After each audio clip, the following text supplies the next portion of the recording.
मैं पूनम राय।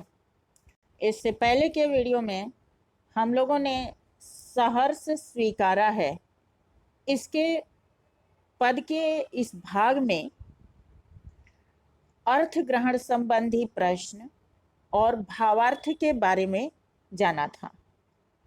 आज हम इसका सौंदर्य संबंधी प्रश्न पढ़ेंगे।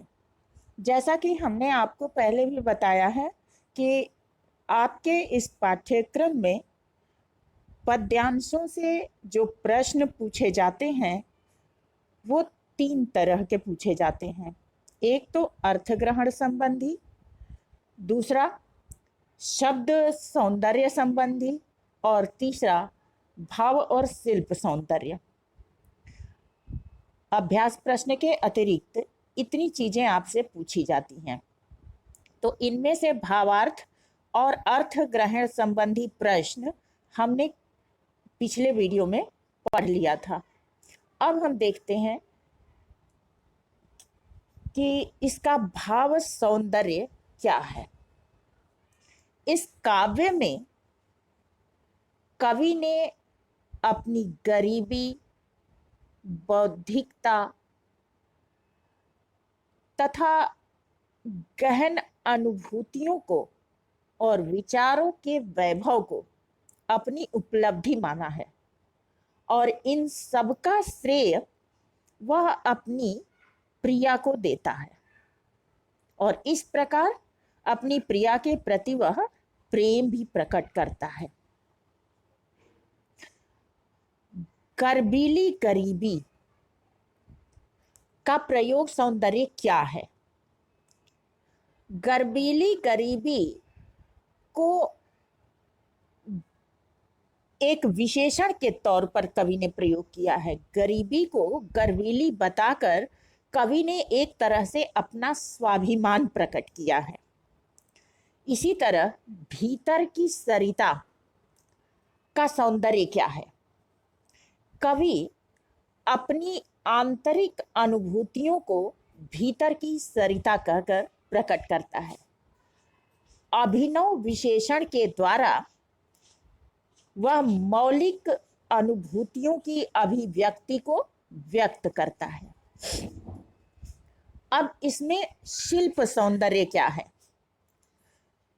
कवि का प्रिय रहस्यात्मक है, जो भी है वो स्पष्ट नहीं है, लेकिन उसके लिए एक अज्ञात प्रेरक का काम करता है और कवि के व्यक्तित्व का निर्माता भी है। तुम्हारा है ऐसा कहकर संबोधन शैली व्यक्त करता है और संबोधन शैली आत्म अनुभूति की होने के कारण पद्यांश प्रभावी हो जाता है। यद्यपि यह कविता छंद, लय और तुक के बंधनों से मुक्त है, फिर भी एक प्रकार का इसमें लयात्मक सौंदर्य है।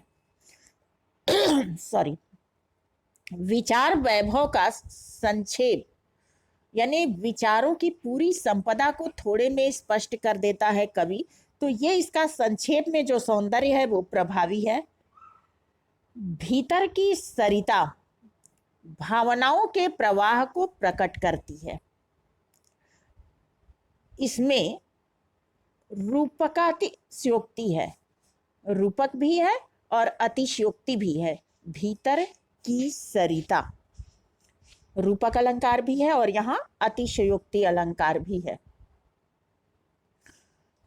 इसी प्रकार पल पल, इसमें पुनरुक्ति प्रकाश अलंकार है और शब्दावली जो है, यानी जो इसमें शब्दों का प्रयोग हुआ है वो संस्कृत निष्ठ अर्थात तत्सम शब्दों का प्रयोग है। सहर्ष, स्वीकारा, दृढ़ता, मौलिक, जागृत इत्यादि ये सब संस्कृत निष्ठ शब्द हैं। तो ये इसका भाव सौंदर्य और शिल्प सौंदर्य हुआ। अगले वीडियो में पद्य के अगले भाग के साथ मिलते हैं। तब तक के लिए धन्यवाद।